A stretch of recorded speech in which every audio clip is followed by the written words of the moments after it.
Well, hello everyone. Hope everybody's having a great Friday. My name is Scott Bartlett, and I'd like to welcome everyone to today's webinar, where we will be discussing working remotely with Office 365, part of LogicSpeak's Office 365 Empowerment webinar series. A couple housekeeping items. This webinar is being recorded, and it will be shared with everyone at the end. If you have any questions during the webinar, please, we ask you to enter them in the Q&A box or question and answer box on the right-hand side of your screen, and we will look to address those as we can through the webinar as well as at the end. Quick agenda on what we will be covering today. So just we'll provide a quick introduction on the services. And then Jason Etheridge will provide a high overview of the main Office 365 applications. Then we'll dive into what do we see as the right work from home and remote strategy, and what are the components that make it a successful strategy, such as how do we access files and data, how do we talk together, how do we collaborate with coworkers and clients, and how do we stay on track. Then at the end, we will address some of those question and answers and provide any additional details as we go through. So, quick note on LogicSpeak. We are a managed service IT and support and consulting organization in Atlanta with satellite offices in Columbia, South Carolina and Huntington Beach. We've been in business for over 16 years, designing and managing IT networks since the early 90s, with an organization of over 25 people who have collectively worked with some of the largest enterprise and mid-tier organizations. So our breadth of knowledge and their ability to handle different needs and solutions, we've definitely seen it all. With the knowledge of our mission, our mission is to use our abilities and technology to have a positive impact on the lives of our clients and employees and community. So a couple quick slides here on the changing landscape that we all are involved with.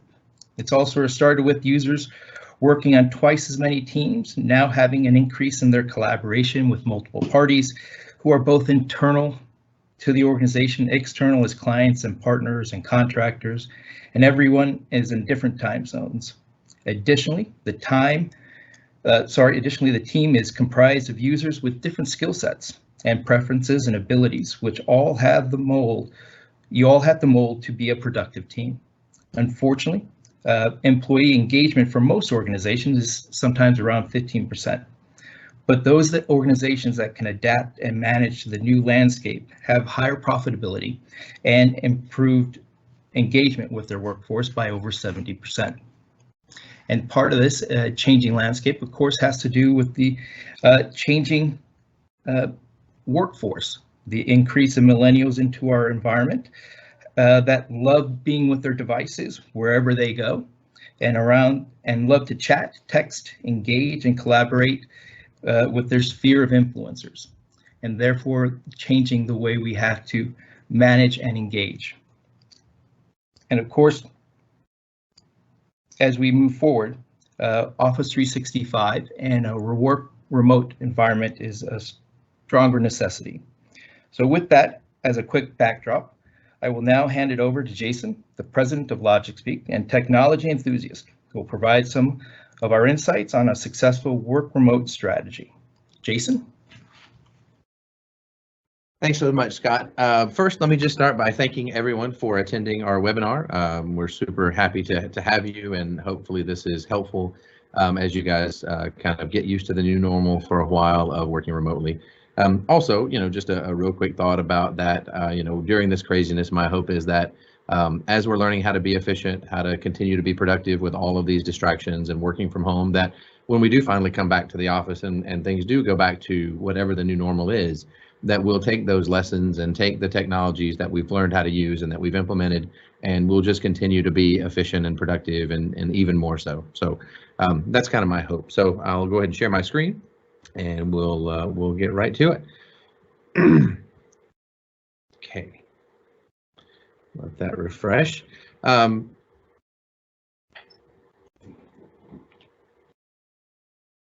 Okay, so what we're looking here, this is a virtual environment that I have that is set up with some sample data from Microsoft. So for the purposes of our demo, my name will be Megan Bowen. I've never been a Megan before, but this is who I am for this. And right now we're looking at the Office homepage, available at office.com. Log in with your Office 365 credentials, and then from here you'll have access to the entire environment. A lot of people think, or we oftentimes get that that people think that Office 365 is mostly just email.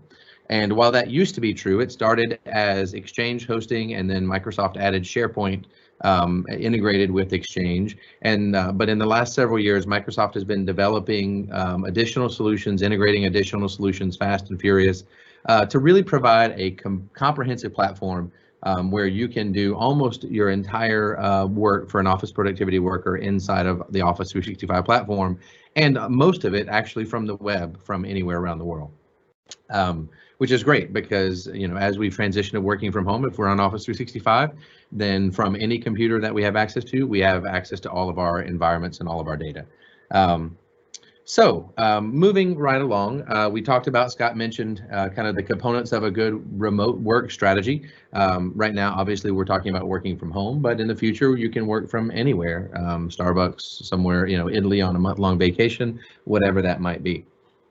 So those components, again, to refresh, access to our files and our data, right? We've got to be able to get access to the things that we were working on, the things that we are working on, so that we have that continuity across work sessions.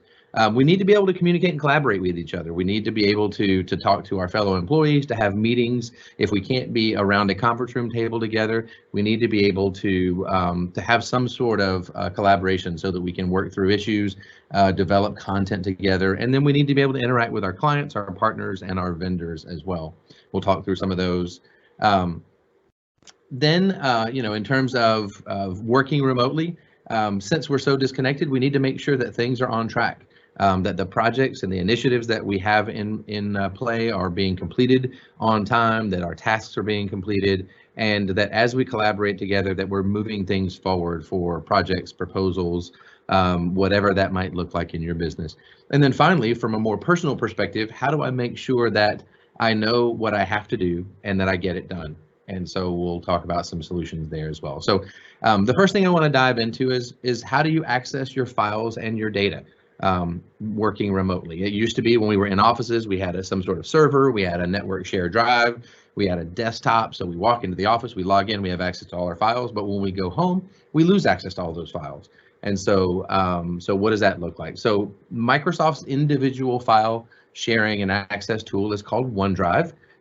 Really OneDrive for business, but OneDrive is kind of the name that we all use as shorthand. So from Office, you can go there on the web and you can see your file listing or your directory listing.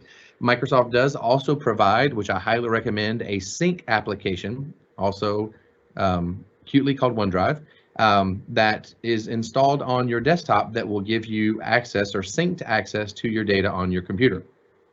Some of you may be wondering, like, hey, I've got a ton of data online. If I sync it all down to my desktop, it's going to just blow away all the space on my computer. And thankfully, Microsoft included a setting called Files on Demand, which means that we'll see all of the files, we'll be able to access all the files, and if we're online, we'll be able to synchronize or download the files that we need to work with when we need to. We can also mark files to always be available so that if we hop on a plane, which we're obviously not doing right now, but if we go somewhere without internet, maybe we work outside or something, then we'll still have access to those files because they'll be synced locally to our computer. Just to show you kind of what that looks like, if I open my Explorer on my computer and go to my OneDrive, Contoso, that's going to be the name of my company. So we're right now Megan at Contoso Electronics, and if you'll notice, my directory structure in OneDrive Contoso exactly mirrors the directory structure online.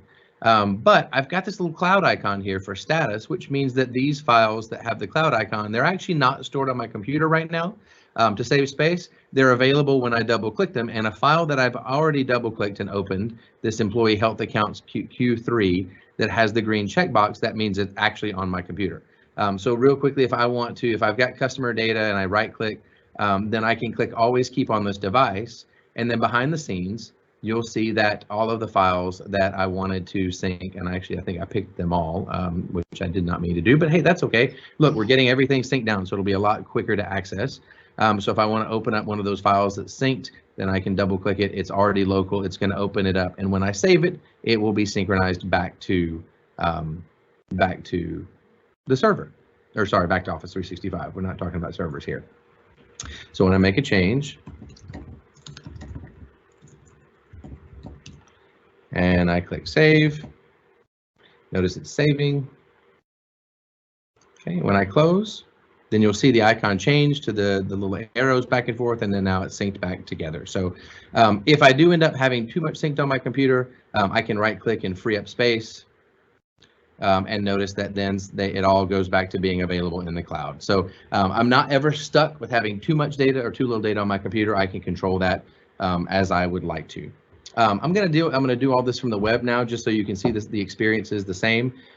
So just because I have files in my personal OneDrive, that doesn't mean I can't share them with people who would like to, or who I need to either get input from, or I need them to update a spreadsheet for me with latest numbers or something like that. So if I click on any of my files, I have a share icon here, but then I also have one up at the top. You can use either one, it doesn't matter. But I want to share this, right? So I'm going to share it, and I'll go over really quickly the options. I can share it with anybody, which is kind of more, you might be familiar with the term anonymous. If I share it with someone anonymously, they have to have the link, and if they have the link, they can open the file. So that's probably the least secure, but if you're sending it to a large group of people and you don't obviously have the ability to type it out to 200 people to type out who you're sharing it with, or it's public data like a marketing brochure, collateral, something like that, you don't mind being out in the wild, you can do that. It will have an expiration on it, so Microsoft requires that all anonymous links expire at least every 180 days, so you're safe there as well. People in your company with the link, so that's a combination of, they have to be in your company, but they also have to have the link, so you don't still have to specify who they are. That would be for you guys that work at large companies. And then people with existing access, that means I've already shared it with them, and so they already have access, but I'm sending them a link again. Or the option I'll use here is specific people. I'm going to tell Office 365 who to share it with, and then I can optionally allow them to edit or not. If I want it to be read-only, I just need them to have a look at a PDF or at a Word document but not make changes, I can uncheck that. And I also have the added security of being able to block their ability to download it. So all they can do is view it online. So if it's a Word document, it'll open in Word online, they can view it, but that's it. So I will allow editing here. I'm going to click apply, and then it's going to ask me who I want to share it with.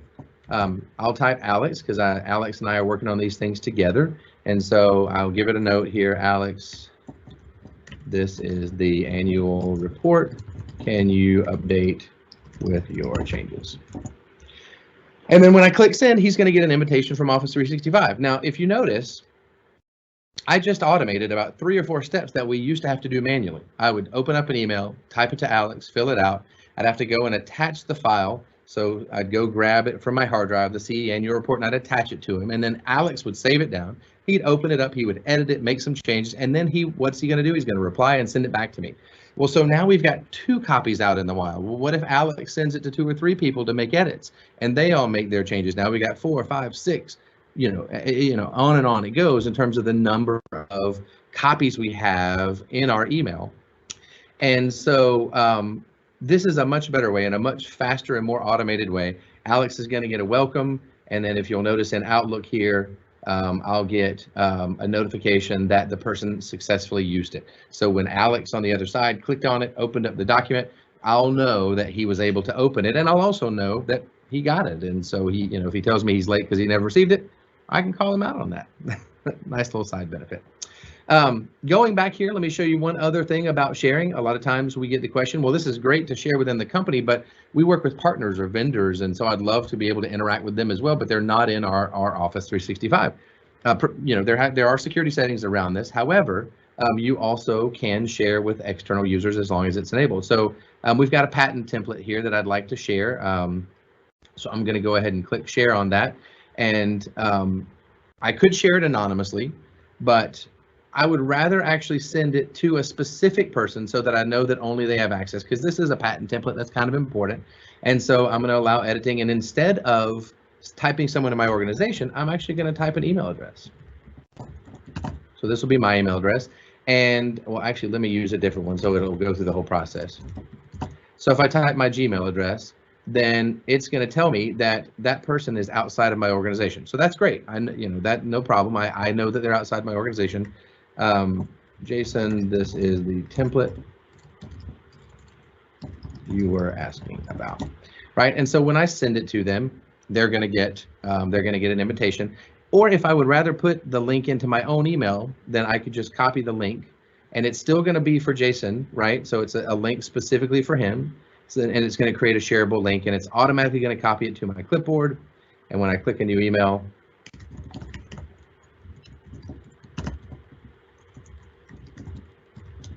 and paste it in, then that's going to be the link directly to that document, right? And notice it's for him because it's got his email address in there, and it's going to validate that that's who he is. So just another way to do it, so that you can share with people externally.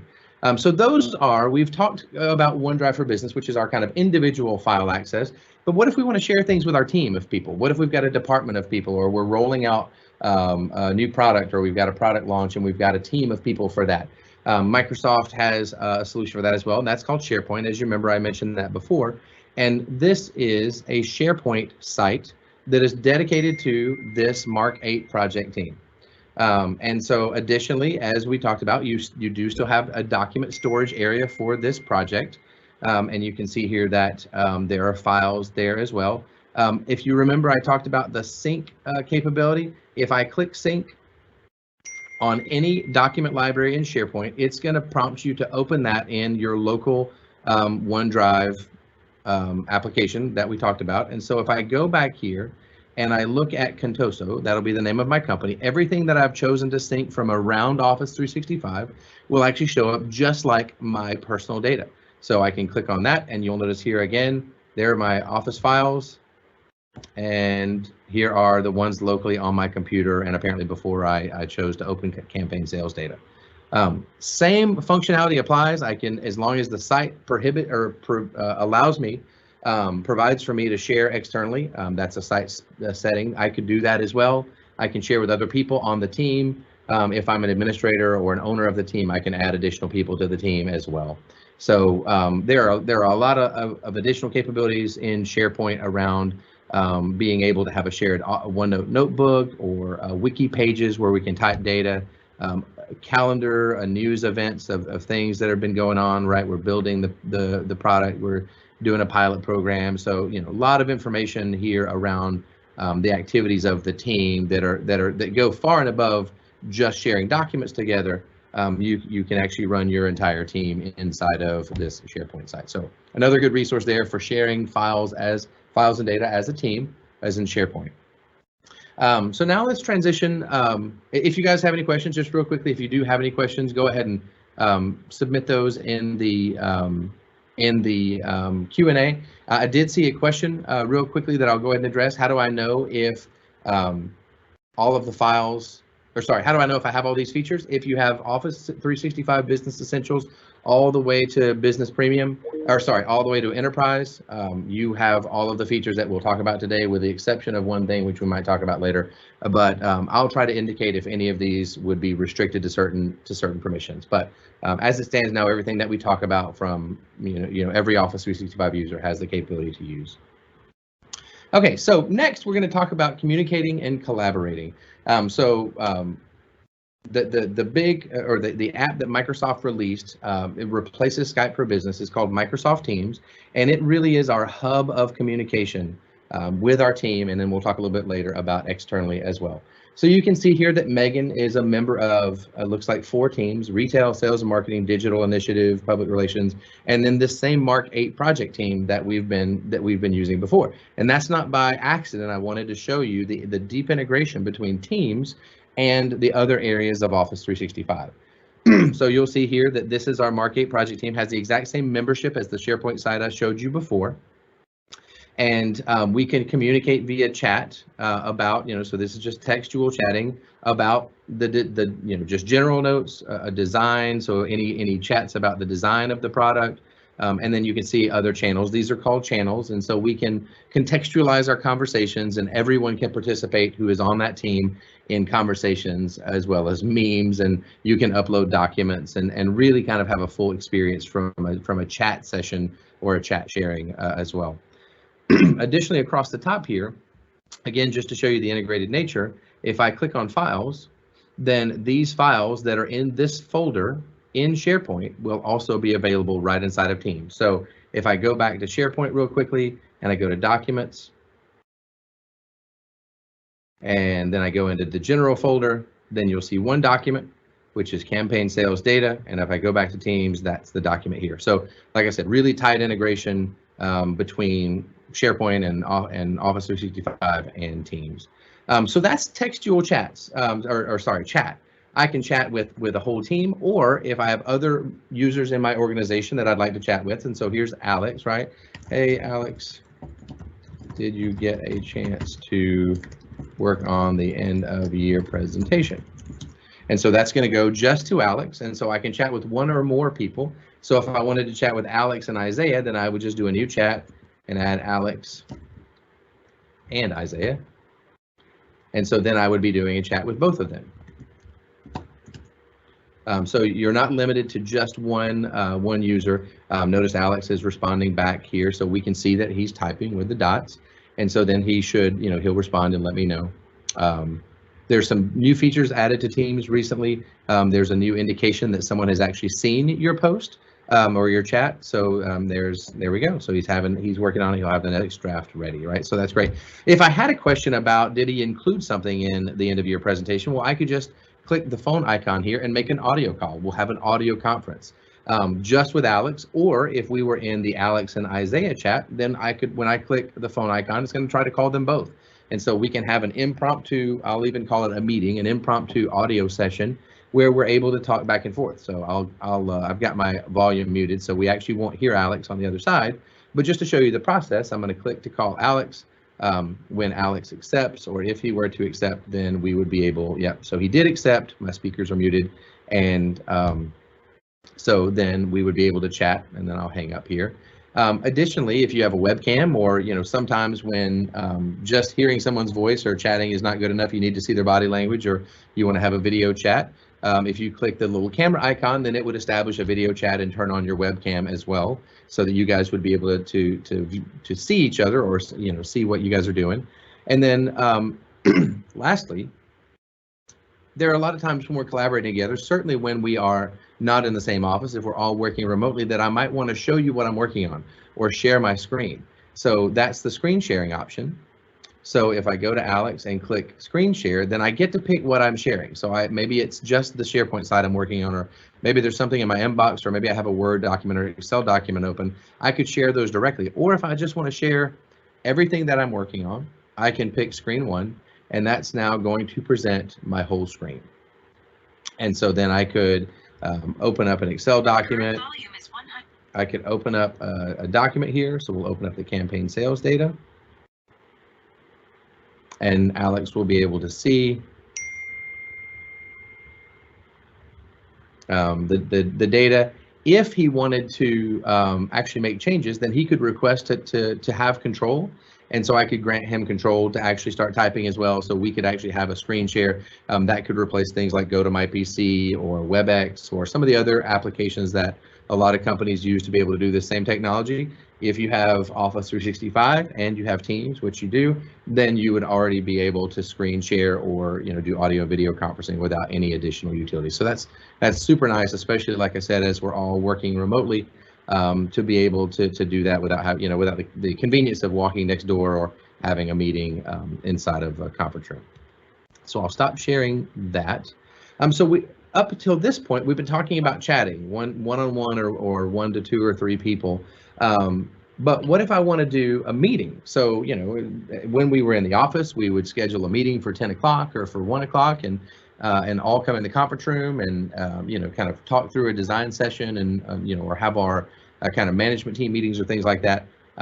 We have the exact same capability in Microsoft Teams. So instead of doing kind of an ad hoc call here, then we can go to calendar, and this will integrate directly with your email calendar, your Exchange calendar in Office 365. And so I'm going to, so today's Tuesday, so I'm going to do a new meeting, and we'll call it end of year presentation review. And then I can add required attendees. So Alex and I definitely need to get on this call because I'm really not happy with the work product he turned out. And I can pick a time, and we'll go to 12:30. If I wanted this to show up in Teams so that other people could join, I could actually have it be posted into our channel. So we'll have it posted into the general general channel of our team, Mark 8 project team, so that way people could see it and join if they want. And then if we wanted to have a location, obviously we're all working remotely, so that probably doesn't make a lot of sense. Please join me so we can make final edits. Okay, so I'm going to send that to Alex. And because I did this from Teams, it's automatically going to be a Teams meeting, which means that when the time comes, and so if it's going to be sent to Alex, so this is going to, I don't know why it's going to take so long, but I can do the same thing here. That I had this problem as well just a few days ago, but I think it's because it's already passed, so maybe I didn't do it at the right time. Anyway, long story short, I would be able to join that meeting and do all the same things that I did before, present, or, share audio, share video, and share my screen as well with a whole group of people. And so the way I like to think about a Teams meeting is that it's like a virtual conference room where we all get around a table and we all have the ability to chime in and talk, and we can all share our screens and things like that. So that's a team meeting. Additionally, you can have meetings with outside people, right? So if I wanted to do a new meeting, and we'll just call it test meeting for now. And again, I want to have a required attendee, but there's someone outside my organization. So it's going to notice that it's outside my organization, and so I'm going to invite them to join my meeting, and we'll do it for 2 o'clock. And everything else applies. So when I send it, they will actually get an invitation and with a link to join the Teams meeting, and it will allow them either to join via the web without downloading any software if they don't already use Teams, or if they are already a Teams user in their organization, they would then be able to join inside of their Teams, right? Let me close that. Whoops.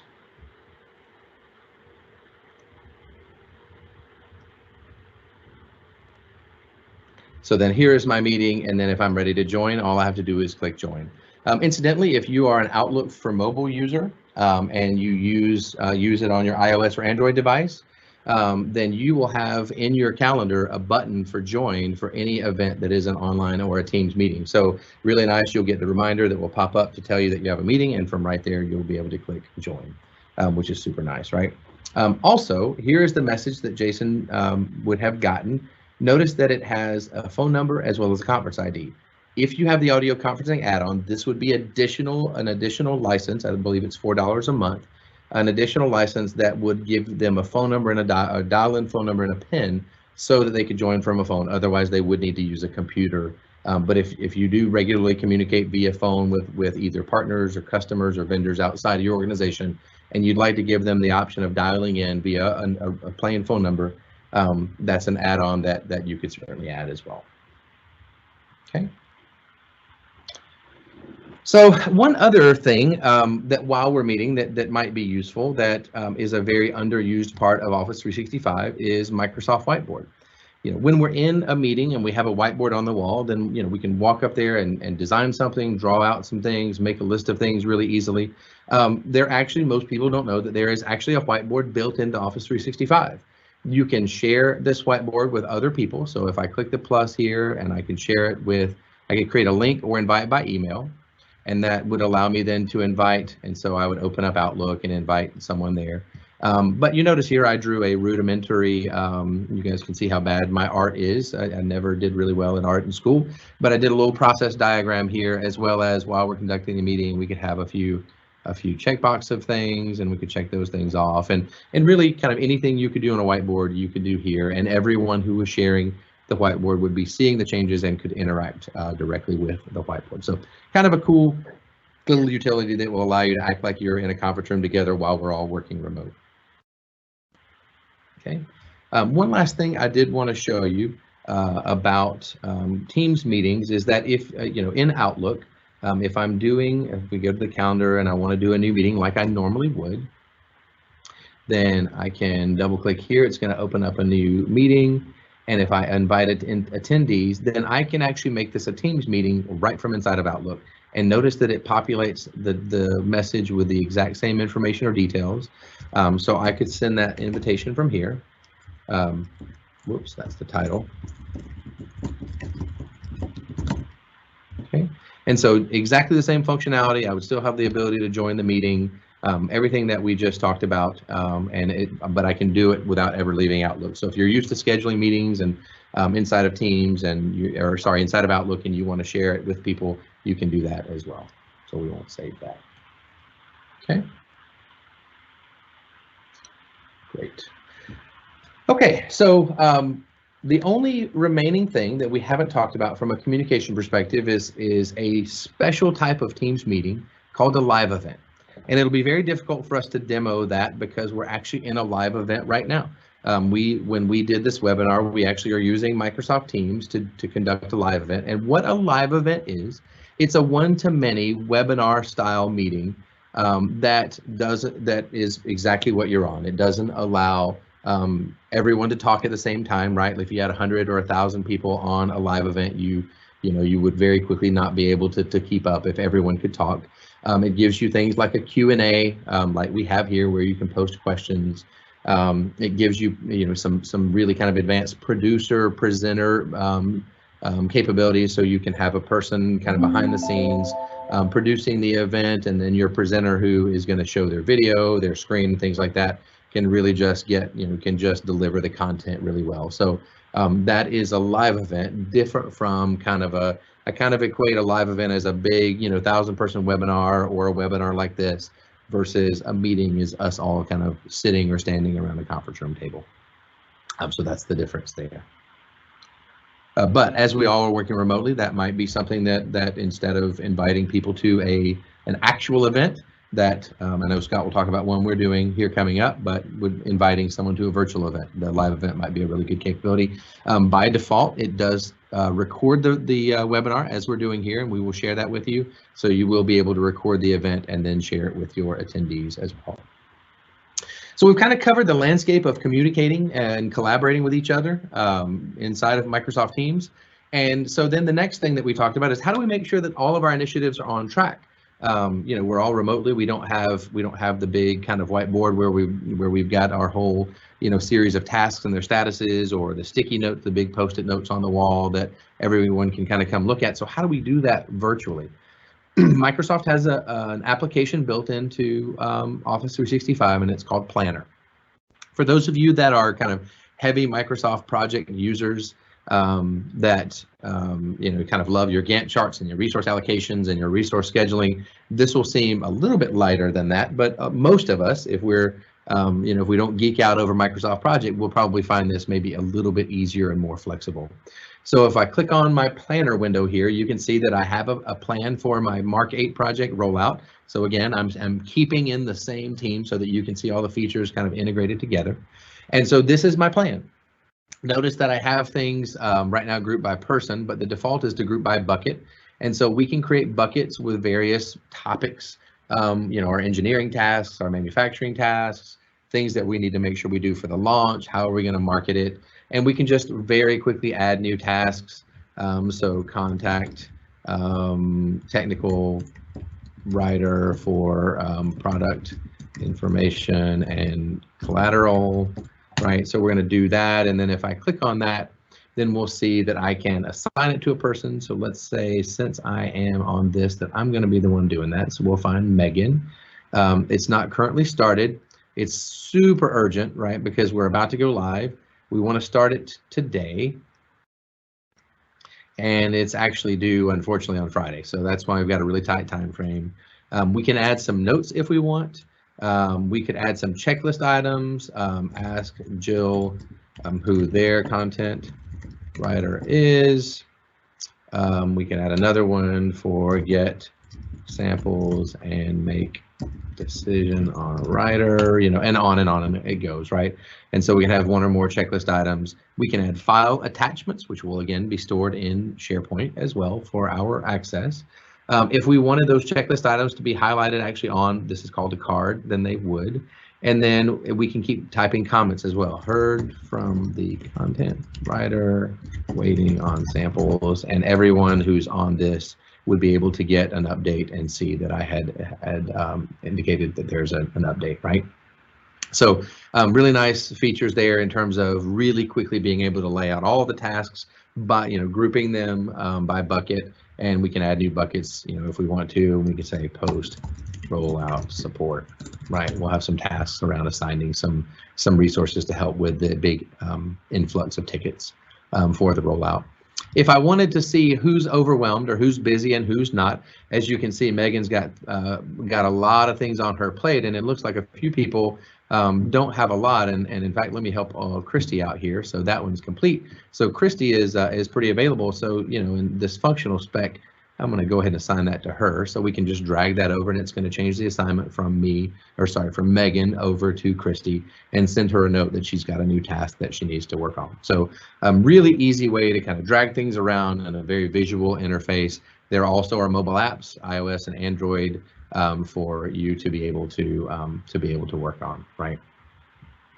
Along with all the notifications that go with that. So inside of Planner now, we can make sure that all of our initiatives, even though we're all remote, even though we're all working from various places, sometimes maybe even around the world, we can make sure that all of our tasks are on track, they're up to date, and that we're going to make it. We can also view by due date, so we know what dates are important, late, this week, next week, and future. If we look at our charts, we can see, you know, some more project management style reports around the status of tasks, how many we have left, what buckets have the most tasks, the priorities, who is more overwhelmed, you know, who's got more tasks.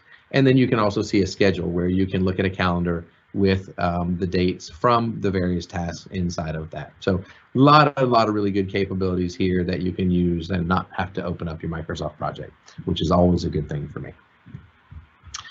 So that is making sure that we're on track from a group perspective, from a project perspective, from a department perspective. But what about myself? You know, when I wake up in the morning and I'm sitting in my office and I get the kids, you know, working on their remote schoolwork, and they've been fed breakfast and all the things. How do I know what I need to work on today, right? I'm not in an office where somebody can walk in and say, hey, did you get that thing? Or we can, you know, kind of have a huddle in the morning to kind of assign out duties or things like that. So how do I do that from a personal nature? Before, in days of old, you may recall that we had exchange tasks, right? Inside of our email box, there would be a section for tasks, and that was our ability to kind of keep track of what we needed to do. And the only problem is it didn't really give us a lot of workflow or a lot of capability to kind of manage what we're doing in a day. We just see all the stuff, and we kind of got to pick through and prioritize. Well, Microsoft bought a company or bought a solution, and they actually integrated it with Exchange and your tasks. And so To-Do was born. So let me refresh here. It says there's a new version. So I'll go ahead and do that. This is on the web, but there are apps for all of your devices, your Windows device, your Mac, and as well as your iOS devices and your Android devices. And you can see it's kind of, kind of like tasks in that I've still got my task folder. This is directly from your Exchange mailbox. And you can see I've got 3 tasks in there. These would also show up if I went into Outlook and clicked on tasks. They would be the exact same 3. Well, for some reason there's one additional, but I will get to that. Oh, that's because I'm looking at to-do list. Yeah, so here's my 3, right? So notice that it is exactly the same thing. But we have some more capabilities. We have things that have been flagged as important, things that are planned, meaning there's a date been associated with them. We have things that have been assigned to us. I'll talk to you about those in just a second. Flagged email, which is really nice. And then also we can create one or more lists of topical based tasks. So we've got marketing, we've got finance, we've got personal. We could have a new list if we had, you know, project, or let's say product rollout, which would be my kind of personal things that I want to track there, right? Notice in marketing, I've got a task that's overdue for yesterday, review content for website. If I click on that, I can add steps, which are kind of subtasks. Get credentials from IT is a subtask, right? And then I can go on and on. I can set, instead of yesterday, I'll say that it's due today, and I want to be reminded later today at 4 p.m. So that way I know I'm not going to forget it. If I've got to do on my mobile devices, then I'll get a push notification to let me know at 4 o'clock, hey, you need to review the content for the website, right? And so, yeah, so I can have as many tasks as I want in all of these various lists. And then what I do, and my recommendation, especially while we're working remotely, is the first thing in the morning that I do is I'll come down and pull up to do, look at things either that I might not have accomplished from the previous days, look at all of my lists and find the things that are most important. And I try to pick only the top 3 or 4 things that are the most important that I know I have to get done today. And so when I find those, then I add it to my day, right? So I can do that in many different ways. I can click it there. I can go and check site usage. I'm going to right click and add to my day, or I can even create them right in my day. But then what happens is in my day, all of the things that I've said I was going to do today will show up. And so I can, I can work throughout the day to complete those things and make sure that I've done the things and I'm moving things forward and I've accomplished what I needed to for that day. And then I try not to stop work until I got those done. If you want to look, so this little light bulb here, if you click on that, that'll show you things that you had added to your day before that never got completed. So since this is a demo environment, you can see it is, oh, and also suggestions as well. And so you can drag things from, previous days that you didn't get complete. So it kind of helps you keep moving things forward. So a couple of the integrations that I want to talk about, we demoed Planner, and now there's an integration between Planner and To-Do. So anything that's been assigned to me from Planner will show up in my list of assigned to me, and then I can do the exact same thing. I can right click on those. So we'll right click on this and add it to my day. So even though it's in Planner, it shows up here. I can know that today I need to work on it. Notice it has a green instead of a blue icon there, or a checkbox. And if I indicate that it's complete, then that is going to then tell Planner to update the task inside of Planner to indicate that it's complete. So even though Planner is kind of the group area, I can manage my day still in To-Do, which is phenomenal. Lastly, and I don't have this turned on for the demo environment because there's a lot of old emails in there, but if I have the integration turned on, all the emails from my inbox that I have flagged will actually show up here, and I can add them to my day as well. So as I'm processing through my email, whether I use inbox 0, if you've heard of that before, or if I just am working through the emails that I got the day before, things that I need to follow up on, I can flag. And then if I go to To-Do, they show up here and I can add them to my day, or I can set a reminder to do them. Same kind of capabilities as I have for the rest of the things in To-Do. So this is one of my favorite applications or favorite parts of Office 365.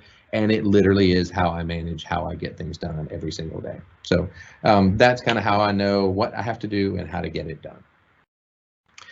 One final feature I'd like to show you in Office 365. It's a very underused application. It's called Find Time. And so if I open up a web browser and go to findtime.microsoft.com, it will allow you, if you have an Office 365 account, to install it for free. So you just click here and sign in. And then what it will add is a couple of buttons in Outlook. And these buttons are going to change your life. So let me show you those here. So I want to go and look at some old emails here because I gotta get some by Alex. I need to communicate with Alex again. So Alex sent me this email about a spring update, and I want to reply and meet. So there's this new icon here called Reply with Meeting Poll up at the top right. And if I click that, then it's going to pull up my calendar. And it's going to allow me to create a meeting poll. So if I'm looking at today, I can see the times that I have available. Because Alex is in my organization and has shared my calendar with me, then it will also show me his information, which is really, really cool.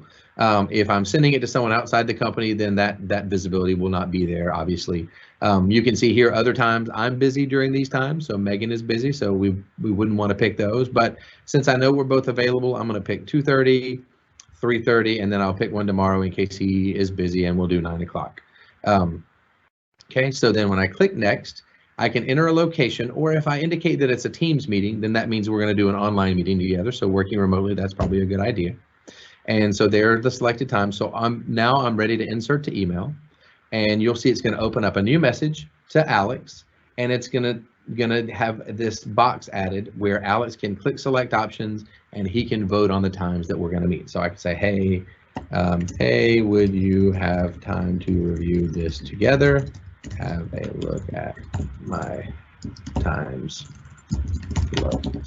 So the really neat thing is, again, in terms of automating how we communicate back and forth, I could send him an email and say, hey, are you available? He's like, no, I'm busy. Then you ask him if he's available for 2:30 and he responds and says, no, I can't do it. So instead of kind of having this email chain back and forth and back and forth and back and forth, I can send him some options. He can vote on them. And then the magic is when the first time that all attendees are available, it will auto schedule that. It will send out the meeting invites, put it on everyone's calendar, and it will be on my calendar. So when I get the reminder, I can connect in, and I know that Alex was ready to talk and we're good to go.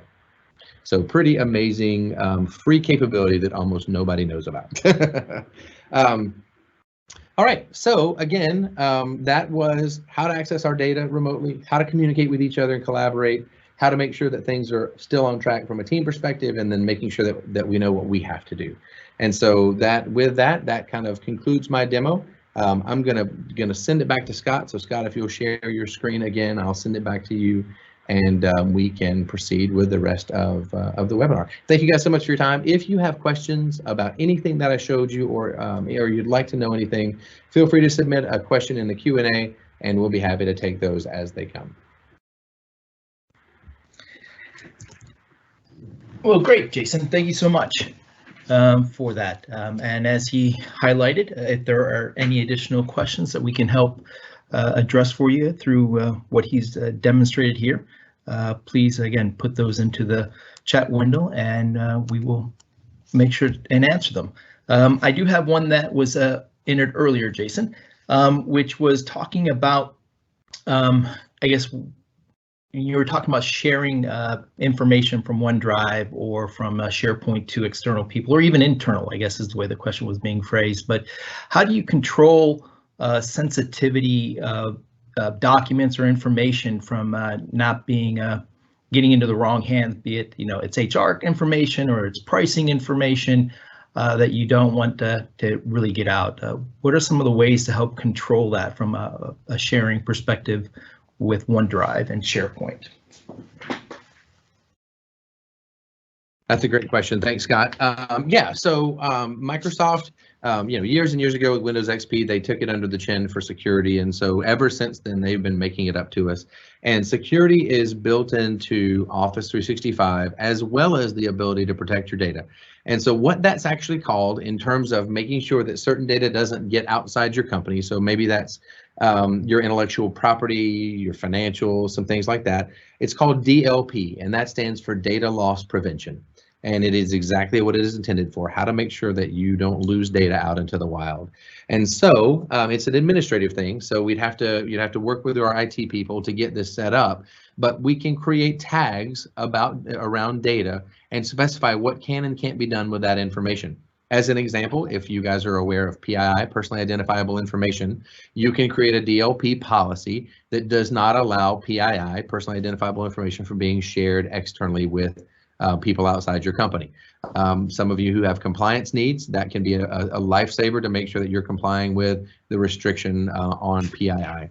Additionally, if it might not be a compliance thing, you just want to make sure that it's only for managers or C-level execs or something like that, and you can create a custom tag that essentially indicates that data is only for management eyes only, or something like that. You can indicate data, you can create a tag for sensitive, please don't share this outside the company, those kind of things. So DLP, data loss prevention, applies to all of Office 365. So whether the data is in your personal OneDrive, whether it's in a SharePoint site, whether you have documents that have been attached in Planner or available in Teams, that those DLP settings will take effect. And if you're using the Office programs that you installed from Office 365, Word, Excel, PowerPoint, and those same those same tags will be available inside of those applications as well. Well, great. Thank you. And I guess one other question that we have here was in reference to, I guess, especially working from home nowadays, and the security environments that you consider ransomware or hackers or anything like that, people getting access to information. What are some of the things that that are available within Office 365 or other components that people should be considering, especially from a work from home or or work remote perspective and keeping themselves secure and Yeah. Yeah, absolutely. Great question. Again, kind of in that same vein of security. So, Microsoft provides the platform. It's available around the world. That is both great and also a challenge in that if we get an email, a phishing email that looks like it's from a legitimate source, we click on it and it prompts us to enter our Office 365 credentials. If we aren't, we're working really quickly and we don't take the time to check the URL to make sure it's legit, we might enter our credentials in a fake site. And now all of a sudden they have access to our Office 365 environment from anywhere, even a cafe, an internet cafe in Nigeria. And then that gives them access to everything that we have. Well, so how do we prevent that? It's called multi-factor authentication. That is one of the best ways. It's certainly no solution is perfect or impenetrable, but multi-factor authentication, we recommend an application called Duo, but there are other multi-factor authentication applications out there for your mobile phones. And the way that it works is that once everything is set up, when you try to access an Office 365 resource, either from an unknown computer or for the first time on your computer, you're going to be prompted on your phone to confirm that it is you. And so if someone, what that will do is if someone were to compromise your password, or if your password was password 1, heaven forbid, or something like that, and they were to crack into it, then they still wouldn't have your mobile phone to be able to authenticate the push attempt, or sorry, the multi-factor authentication request, so that they could gain access, and so they would be denied access. So for us at LogicSpeak, that's really kind of a baseline requirement that we make a recommendation to all of our clients that they implement. We even include it in a set of offerings that we have called Security Plus. It's just that important to us. So that is one way that we can stay safe. There are a couple of other things built into Office 365. One is called Advanced Threat Protection. That is an add-on. So back to the original question, that is an add-on that would cost additional money. But what it would allow you to do is to set up anti-phishing and anti-spoofing policies. One of the attacks that we've seen most often is that bad actors will steal lists of employees or email addresses, and they'll find out who the CEO is or who the CFO is. And so then they will send an email that purports to be from the CFO to the CEO asking for approval or asking for them to wire money to some location, or the CEO will send an email to the CFO that says, hey, quickly, I'm in a meeting with this customer or with this vendor. We need to wire this money to this account information so that we don't get cut off, or I need you to go buy some gift cards and mail them to this address, or something like that. And so anti-phishing and anti-spoofing will help to minimize the risk that an email that comes from the outside is not viewed as legitimate. It will actually block, so if the CEO is Bob Smith, then emails from the outside, purporting to be from Bob Smith that look like they're from Bob Smith would be rejected or quarantined. Good. Well, good. Well, it looks like that's sort of the list of questions that we have in right now.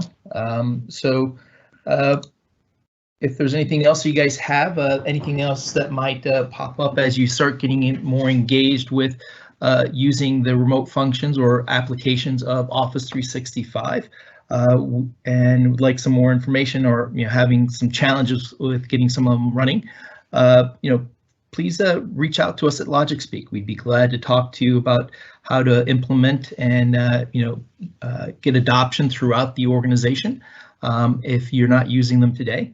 Please don't hesitate to reach out to us. You can reach us by going to logicspeak.com, and our telephone number is listed there, as well as a email account that you can submit to support or sales at logicspeak.com, and we'll be getting right in touch with you to address your questions. So the additional resources that we wanted to share with everybody here to give you more explanation and maybe some more depth on some of the things that Jason may have already piqued your interest with are listed here. So there's some additional training videos that Microsoft has put, some additional documentation on, again, enhancing that work remote strategy, as well as we have also posted some of our thoughts based on Jason's strategy that he's discussed here. So if you'd like to come and sort of see an outline of what those components look like, please take a look at the following links.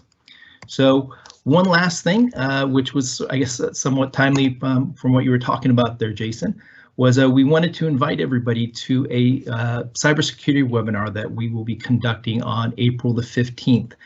We have an expert from the U.S. Secret Service cybersecurity unit that will be joining us and sort of giving us the landscape of what does the cybersecurity compromises exist today. What are they seeing that are impacting the small and medium-sized businesses here in the Atlanta marketplace, as well as throughout the U.S. We have some other experts from a panel discussion that will talk about what are the things that you need to consider from a disaster recovery if you ever become compromised, as well as insurance components that the organization should have to remediate in case of any kind of compromise. So please join us at the following link. Register for the event, and we'd love to have you join us on the 15th of April at 12 p.m. So thank you very much for everybody's attendance, and look forward to an email from us with a link to this presentation. And if you have any other questions, as mentioned, please visit us at logicspeak.com. Thanks so much.